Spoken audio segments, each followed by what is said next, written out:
Shalom, Israel. This is Bishop Nathaniel.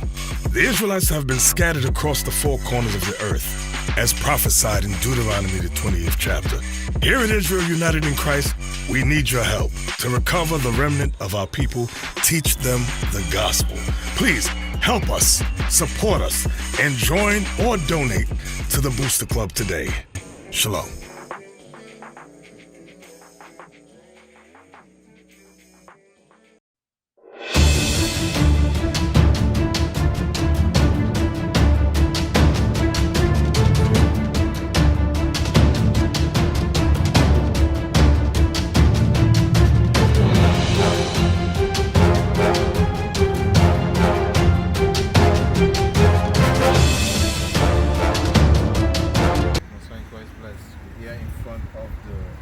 Museum in Belgium. African Museum in Belgium. Speaking with Officer Mikhaya, Officer Amasai. And hey, as you look around, hey, this place looks huge. Looks huge. So we're from the Netherlands. We're here in Belgium to check out the history of this museum.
tot en met 1960 werd het museum gefinancierd door het ministerie van Koloniën.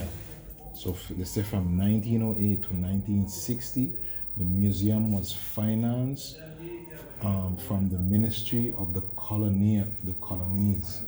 Dat werd gespiegeld in de selectie en presentatie van de tentoongestelde objecten. So now they're saying they mirror these what you just see. Now they're calling them objects. They instead of calling us people, they're calling us objects.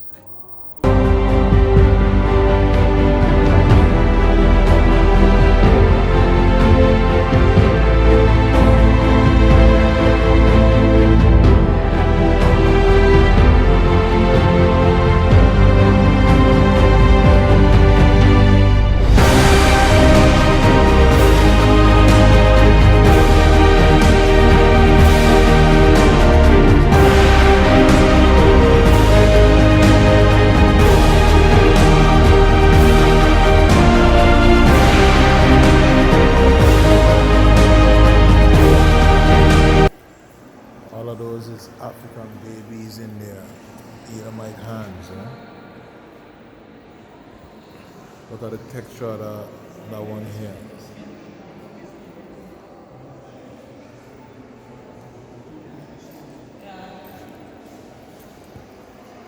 And guess what? You have the so-called African slaves guarding the door.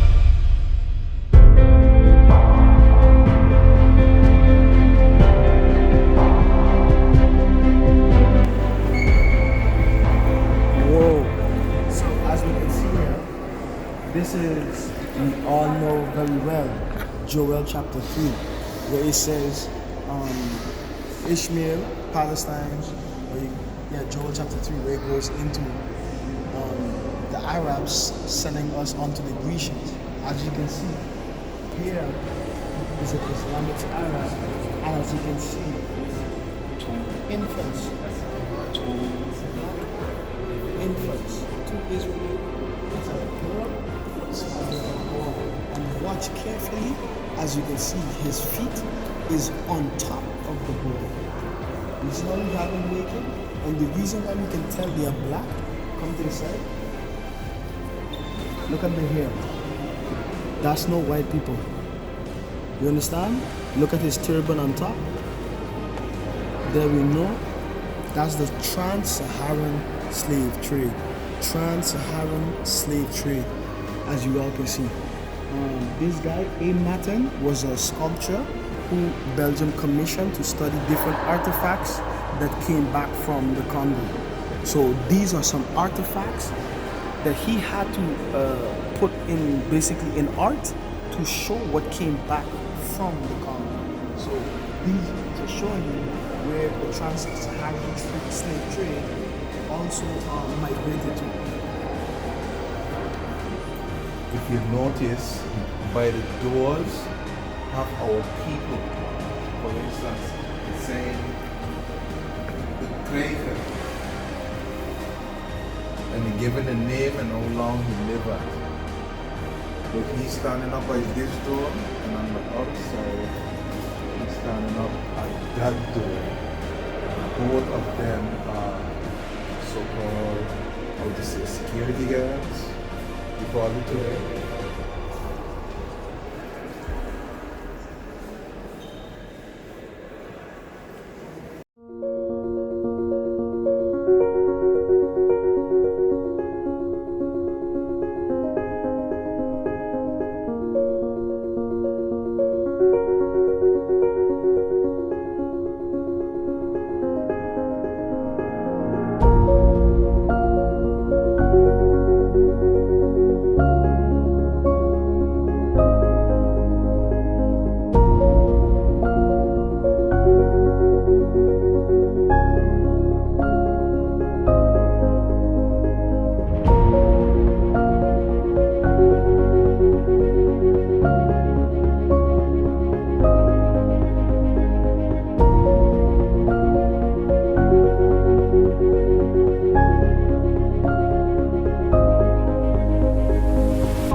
mining, a curse and a blessing. Mineral resources determine the place that Congo occupies on the international economic chessboard. They are mined both industrially and in a small scale, artisanal way. The profits go to the elite. Let me read that again. The profits go to the elite and to foreign companies without contributing to a better standard of living for the population. The sector causes serious social and environmental problems, but at the same time, millions of Congolese depend on it for their livelihoods. So guess what? The Congolese, they are the ones who suffering, like it said, the curse. But guess what? The blessings are going to the elite and also foreign companies. So when you read, let me read Revelation 11 and 11. Let me get it quick. Because this is what going into the mineral sources. If you could get also a picture.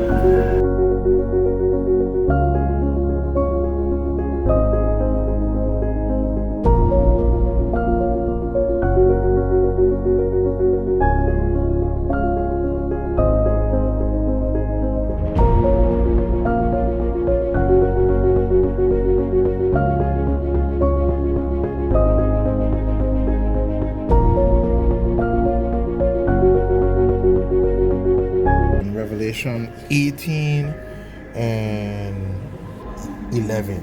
Revelation 18 and 11. And the merchants of the earth shall weep and mourn over her, for no man buy their merchandise anymore. So these are the merchandise that they were selling.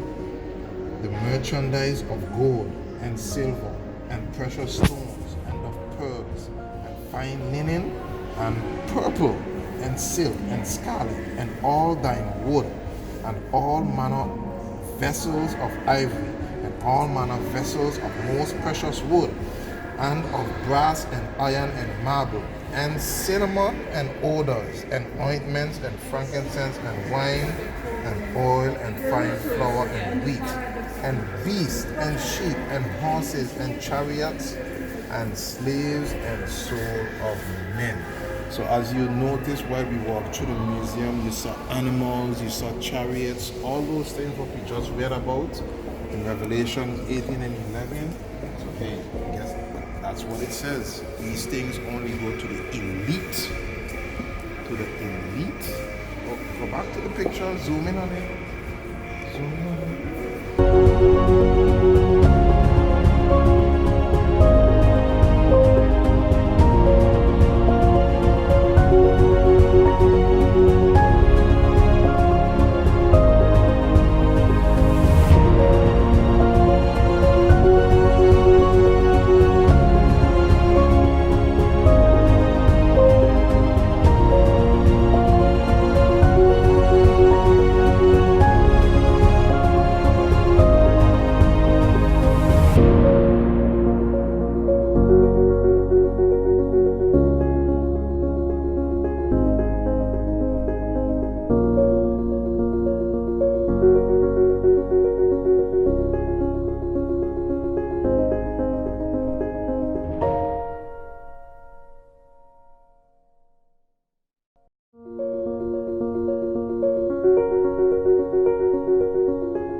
Precious stones. When you look here on the side, You see the names of the precious stones on here.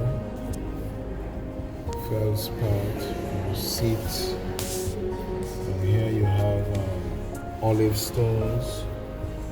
And here you have stabilite stones, granite, garnet stones, tremolite stones. Look at that stone.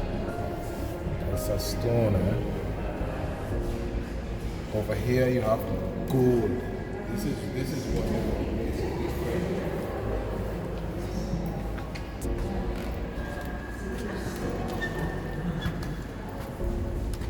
I know.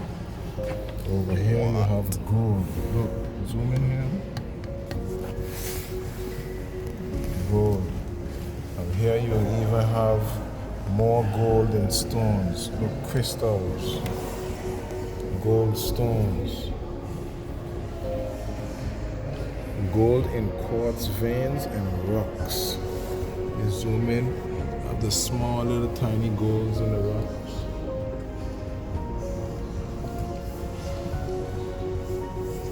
Remember we just read about that in Revelations 8 and 11. Look, you have marble here, what we just was reading about also.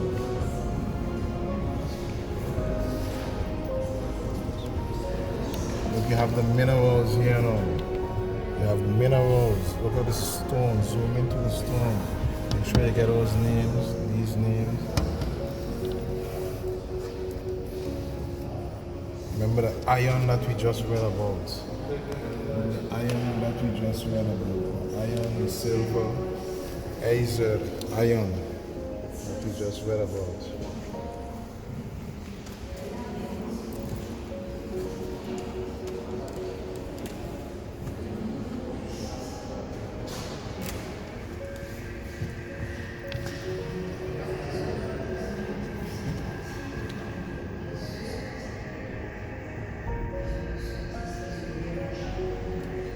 More precious stones. These also have a little bit of crystals in it. Crystals. More crystals again. Look at that crystal there. Bismuth. Bismuth.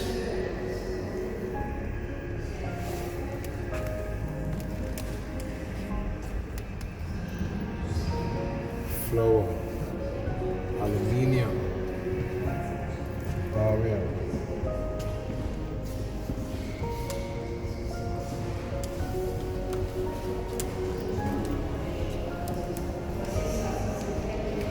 That was just one side.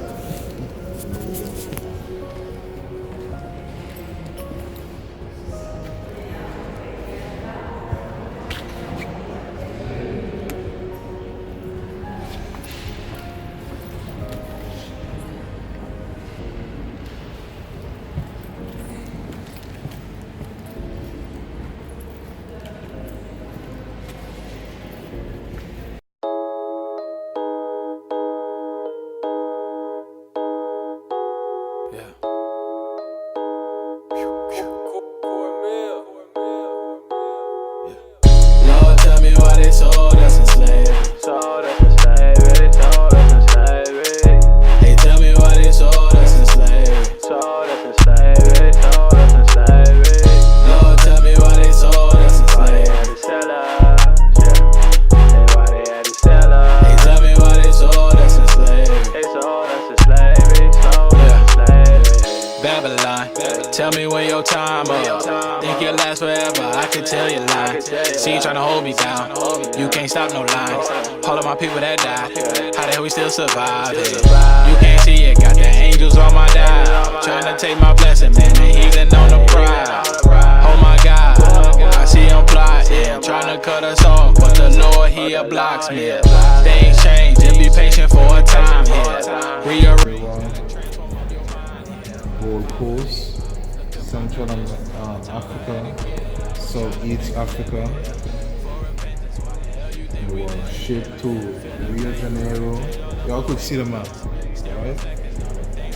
So now come down now. I need you to zoom in on these pictures. Zoom in on these pictures. You see? This is how we were placed on these boats. Wasn't no cruise ship ride. That was a terrible, terrible, terrible ride.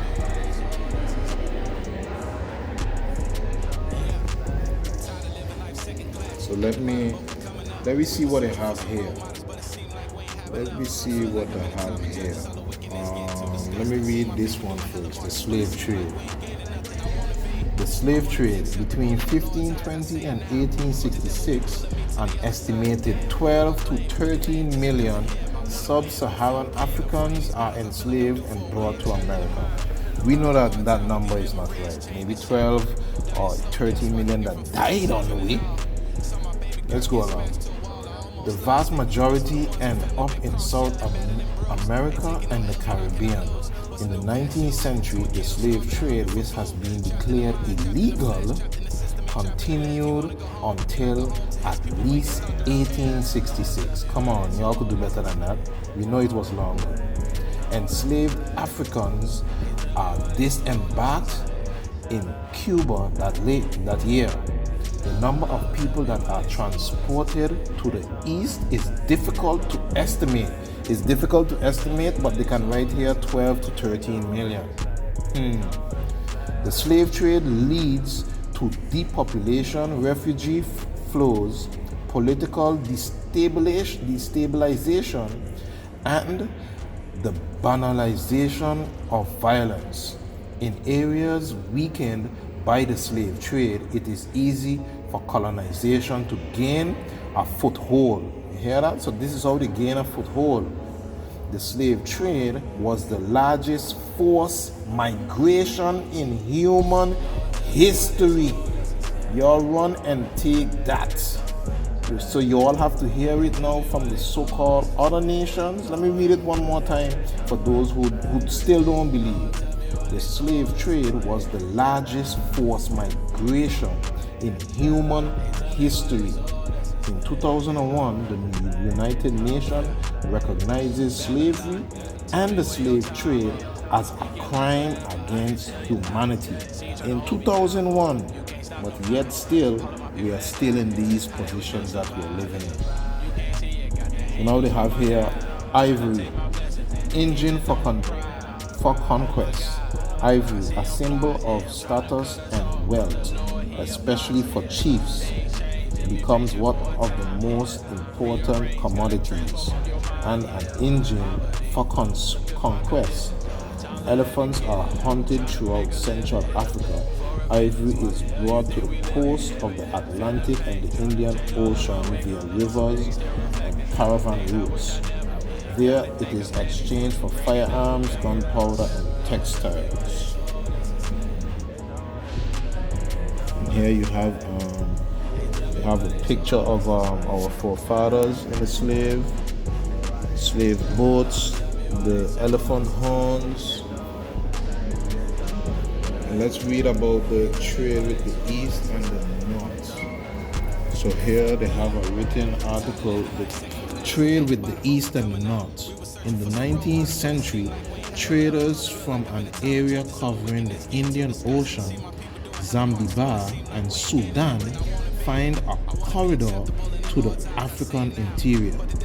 The trade in ivory and people, let me start it over. The trade in ivory and people in particular increases and penetrates ever deeper into the continent. Eventually, trade networks are created that connect the African interior with the Persian Gulf, India, and even China. So you all hear that? Trade networks. Let me even speaking loud now.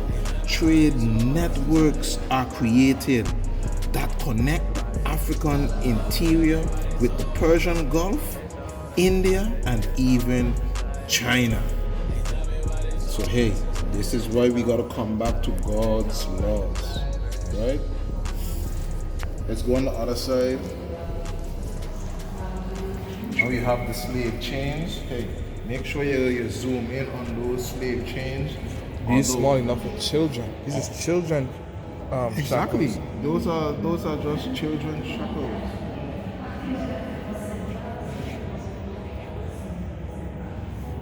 Take a picture of this. I guess this is what they used on us, but we didn't have any guns. But I guess they're showing their guns. They're showing their might. So, let me read this. Exchange and payment.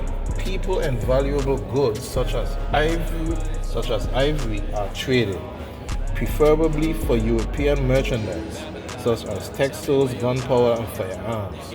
There are also other means of payment, including cowrie shells, copper, beads, and porcelain, but their value differs from region to region.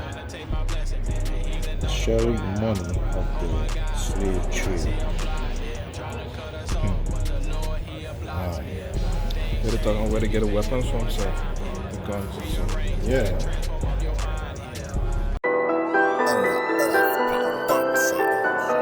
Benaya again. One of 12.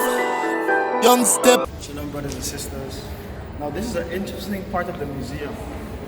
It says two-way traffic. Central Africa attracts outsiders who bring their own languages, customs, and religions. According to Deuteronomy chapter 28, verse 64, the Mosai said, we would serve other gods, our fathers would serve, and we would serve other gods, which we did not know. You understand? It says that leads to cultural exchange, which leave traces on the spot elsewhere. Let's read down. It says here, this ornate ivory salt cellar was made to the order by West African craftsmen for export to Europe, where it ended up as a curiosity on the tables of the elite. It is a valuable witness to the 16th century cultural blending. That's this item right here. So a West African craftsman is a person who created this craft. Like we read in the book of Babylon to Timbuktu, how in these African kingdoms we had different skilled men, craftsmen, carpentry, plumbers, artisans, mathematicians, doctors, nurses, surgeons. Let's go here. The elite of the Congo kingdom convert to Christianity and spread the new religion over the realm. Religious objects imported from Europe are soon copied by the Congo artists, who gradually give them their own interpretation, such as the cross. Like Deuteronomy 28:64, wood and stone, wood and stone. So this is your oppressors telling you that you were converted. They came to your lands, they brought their religions, they brought their languages, they brought their customs. Like we read in 2 Maccabees 6:6. It was not lawful for a man to profess himself to be a Jew. Now the last one, it says, Arabo Swahili traders introduce new products, agriculture and building techniques and clothing styles. Groups of people settle around their trading posts and subsequently convert to Islam. So when our people, when we on the streets telling them about, brother, do you come from the West Coast, Central Africa, Northern Africa, East Africa, and we're telling them, oh brother, you're Muslim, but you're Israelite according to the Bible.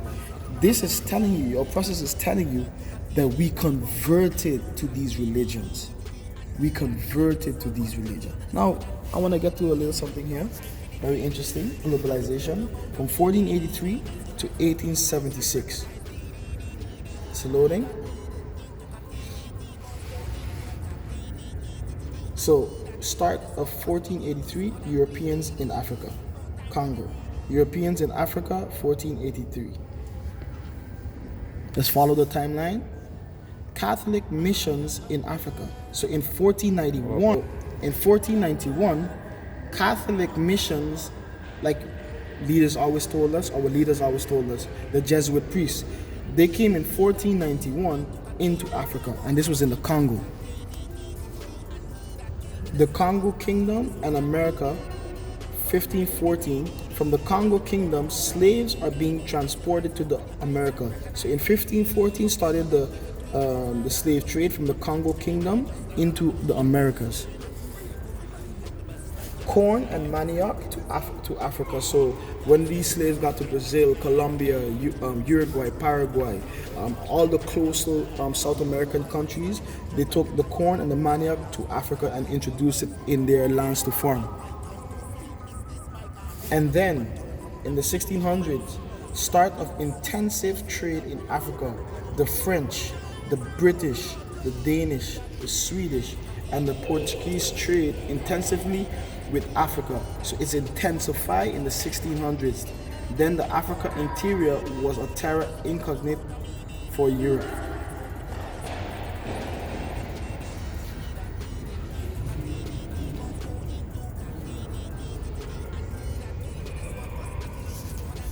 So this is the Battle of Mabula between the Congo and the Portuguese.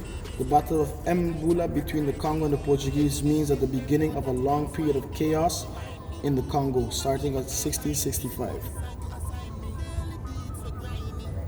I'm a slimy out of the darkest soul with the most I find me. And from evil we resign. See the scriptures combined with a positive mind. He that leadeth into captivity must go into captivity. And he that kill with the sword must be killed with the sword and bleed. No time for the greedy. Everything out the mouth of me. Israelites, open your eyes and recognize. He that leadeth into captivity. Okay, so we in the research part of the museum, and this is the making of New World slavery from the Barqui to the modern 1492 to 1600. Reuben Blackburn.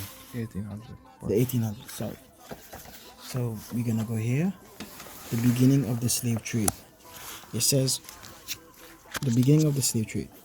Second paragraph. West Africa was already a well-established source of slaves for the trans-Sahara slave trade at the time of the first Portuguese expeditions. See, so they're telling you that so-called Arabs had us in slavery. The trans-Sahara slave trade already started. The caravan traffic across the Sahara had developed strongly from about the 9th century with the exploitation of the gold mines of western Sudan and the growing demand in the Mediterranean and Levant for African products. The slaves were a doubly convenient form of merchandise since they walked and could carry other goods.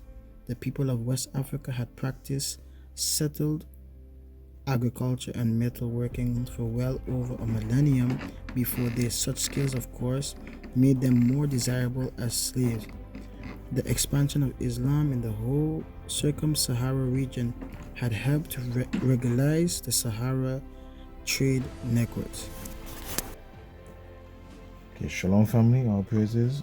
We are here in Belgium at the African Museum. We are in the scientific area where you can only get into you have to book an appointment. Alright, you can't just show up and ring on. You have to book an appointment. You have to do it online also. And here we are just going through the various books. This book that I'm reading now is The Dutch in the Atlantic Slave Trade, 1600 to 1815. We also have some numerous other books also, but I first want to go into this where it says, it's on page 7. It says the base operation in Holland. Why was it that the small Dutch nation with a population of no more than 1.5 million people during the 17th century played such a prominent role in the transatlantic slave trade? The United Provinces as a republic was known until it became Kingdom of the Netherlands in 1814. So guess what? From 1600 to 1814, what were they doing? Let's read a little more. Was going through its birth struggle in a war of independence against Spain when it became involved in the slave trade. So you hear how the Netherlands became a kingdom? It became a kingdom because it was fighting against Spain about the slave trade. Let me read on. Participation in the slave trade was only a byproduct of the enormous economic expansion of the nation that during the 17th century became a worldwide maritime empire. Hey, that is just a play on words. They are an empire, but guess what? It was never only a byproduct. That what we were their product. All right. Then it goes into say, I'm gonna jump on the next page now. Next page, and then I'm gonna read page 8. The Dutch economic and cultural resurgence during the 17th century, a period characterized as the Golden Age. The Golden Age, old money, cannot be explained by one simple factor, of course not. The War of Independence against Spain tended to fuse many of these forces for by growth in a unified policy. Hey, they were unified in a policy. And then it goes on to say here now, the Orange family, which held the hereditary title of stadtholder, became even more closely affiliated with the Dutch through this struggle. So the Orange family, guess what? That would be the so-called Queen Beatrix, Princess Juliana, William Alexander, and those people. That is the Orange family. Guess what? Those are the Orange family. They were the stadtholders of all of this. But what I want to skip now, because there is a small island named Saint Eustatius, and I want to read a piece about it, because that island was the to-go place for all of this, for all of the main, that was the main docking area to go to Curacao, to go to Saint Martin, to go to Saba, and all of the other islands that are under the Netherlands. So I'm going to read a small piece about it. I want you all to also listen to the play on words, all right? This is page 224 in the same book. The remarkable development of St. Eustatius as a commercial center was actually not based on the slave trade, but rather on the fact that the island became a center of sugar trade. You hear that? It says it was not based on slave trade, but I don't know if you can zoom in. Can you zoom in on the numbers? Got them already. Zoom in on the numbers. See the numbers here on the slaves? We know the numbers was a lot more, but look at the numbers. Six something, 1,000 something, and then it have adjustment. So, but this overpowers the total of ships. It overpowers the portions. So how could it say it was not the center of slaves? You could look at the numbers. But hey, that is it for you. That's why the Bible calls them our enemies. It's just a play on words. Now it goes on and say, however, slaves and sugar production are related, and St. Eustatius functioned as a slave trade depot. So you see, it was a depot. It was a pit stop. All right, almost without interruption, although with varying degrees of intensity, as has been shown in connection with the West Indian Trade Company, slave trade. St. Eustatius continued to function as a conduit to and from the French islands, particularly in time of war when the French were unable to supply their own nearby colonies.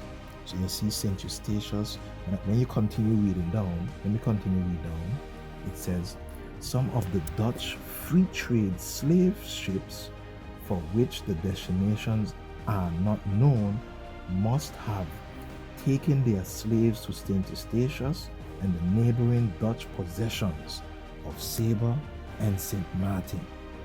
The author's estimation for the category are indicated in the adjustment column. So you see, this is a very small island, but this was the island that they used to infiltrate the other islands. So this was the hub. And when you go here now, because when you look at zooming at the numbers, look, you have Suriname. Look at their total. Look at their numbers: 4, 4, 5, 5, 250. Then Berbice fall under Suriname. That's just the whole area. Look at Esquido, 3 something. Demera, 5, 7, 5. Curacao, 1,000. So even Curacao have more than these. And look at the small little island of St. Eustatius now. The numbers are even higher than Curacao. 1,000, 1,500. Here Curacao have 1,000. Here is at 1,500. 1,000, 1,000. 500, 1,000. So you see the numbers. And look at the top. Estimates for unknown slave destinations. So you see how Esau has played with his words with us? Look at the numbers. Numbers don't lie. All right, and this is just an estimate. We know it's definitely more. Okay, so that was this book, The Dutch in the Atlantic Slave Trade. Make sure you get it quick before the price go up on us. You know how it is.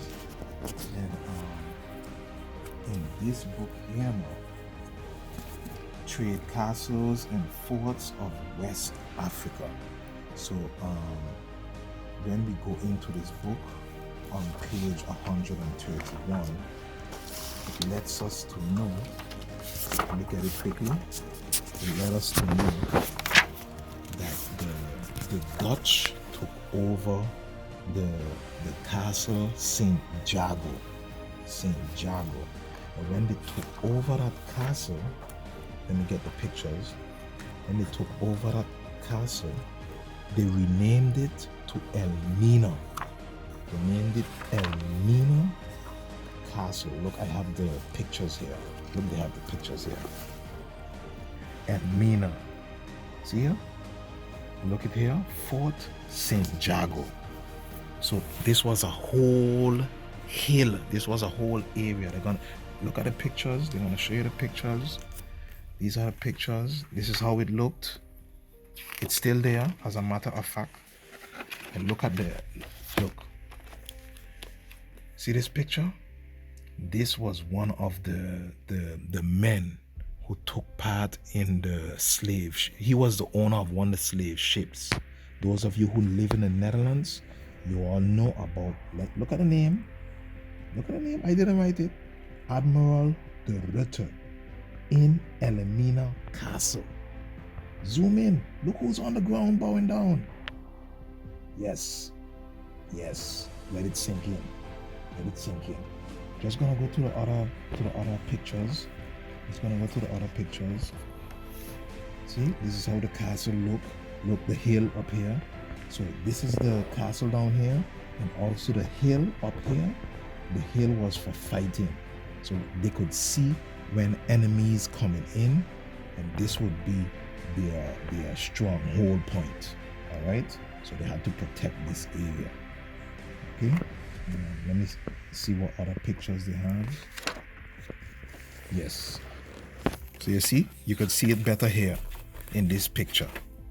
This was their fighting point. This is where the sea is.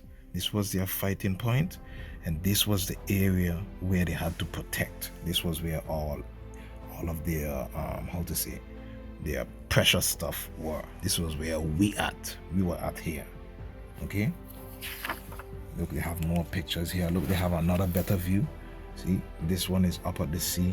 This one is here. You can see it here. So this is Fort Elmina, but before they captured it, it named St. Jago. And they had, the Netherlands played a big role. They had 3 forts. First they started with Elmina, And then when you go to page 245, see, these are still pictures about Elmina. There's still pictures how it look.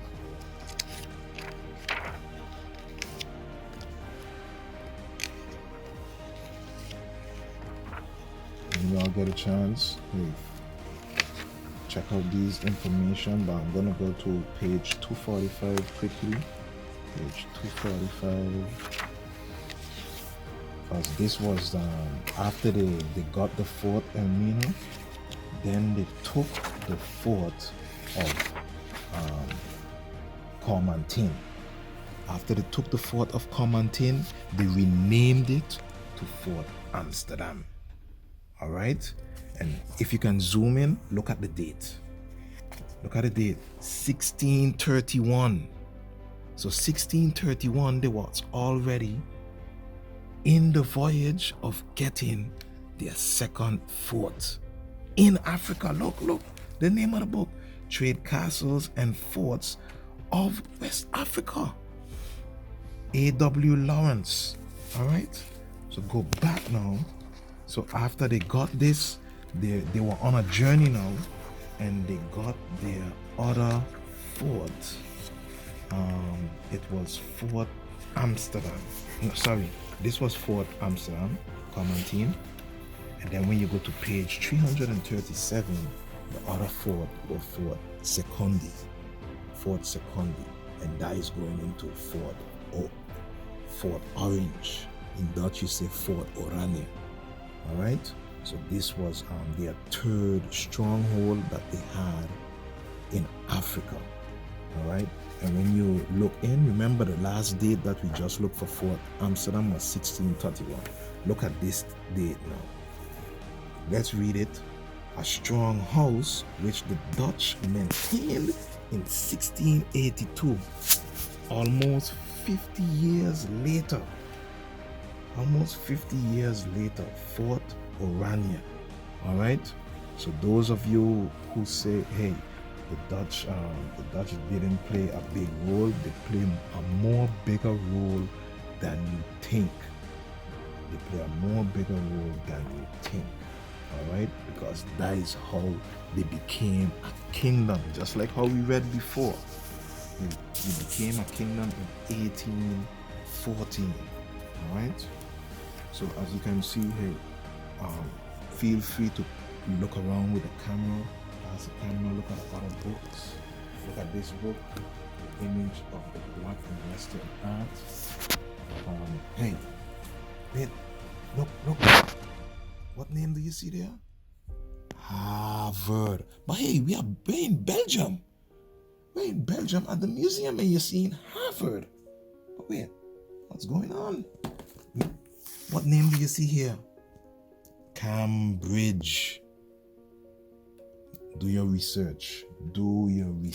And of course, hey, you can't leave home without the Bible, all right? Can't leave home, Israel, without the Bible. Stay focused, all right? Stay focused. I think the Bible have the same authors as well. Yes, the Bible have the same authors, Hendrickson, but when you go inside, they have the same authors. All praises, definitely. They have Cambridge. Yeah, look, Westminster, Oxford, and also Cambridge. See there again? Westminster, Oxford, and Cambridge. So, hey, do your research. Plenty books to dig into. So many books, so little time. So many books, so little time. And hey, we can't go and take books what we want. We have to tell the lady, "Hey, can you reach so-and-so book for me?" That is to show how much we are behind. In Revelation 1 and 3, it said, "Blessed is he that read it." We need to start reading. All right? So with that, I say shalom. I'm Officer Mikhaya from the Netherlands. You have Amasai. So I'm gonna take you into some other history that we are in the scientific museum here. So this is the book of Saving Souls, the struggle to end the transatlantic trade in Africans by Hilary McD Beckles and Renee A. Shepard. What's interesting about this book is how we only knew a few activists or a few freedom fighters like Marcus Garvey, Malcolm X, Martin Luther King, who, like the scriptures say, they tried to free us, but our only savior is Christ. Let's keep that as the focus. But going back, just want to focus on the tribe of Benjamin, from the tribe of Benjamin, our praises, that we don't really know much about our history. But this book shows most of the Caribbean islands summary of resistance movements by enslaved people. We have Antigua, had almost 4 to 5 rebellions, and it's it's activists, Maroons activists that started the rebellion. The Bahamas, you have Barbados, you have Belize, Central America, Bermuda, plot led by Black Tom and Calbalito, plot led by Robin and others. Dominica, First Maroon War under leadership of Bala, Farcel and others. So we had more activists, more maroon fighters that actually led slave rebellions that we don't know about. It's not only Marcus Garvey, but we had more since from the 1600s all the way to the 1800s. Grenada, we have Fedon's rebellion involving majority of island slaves. You have Guyana, the Guyanas, Berbice, Coffee's rebellion in Dutch Berbice. You have their leader Coffee, and Ashanti fought valiantly but committed suicide by May of that year. Slave revolt in Dutch Demerara in conjunction with Maroons. You have Jamaica, you have Nani, you have let's go to the Takis War. You have many others in Jamaica. Afro-Creole plot, the Cromanti uprising. You had the Second Maroon War in Trelawney Town and St. James Parish.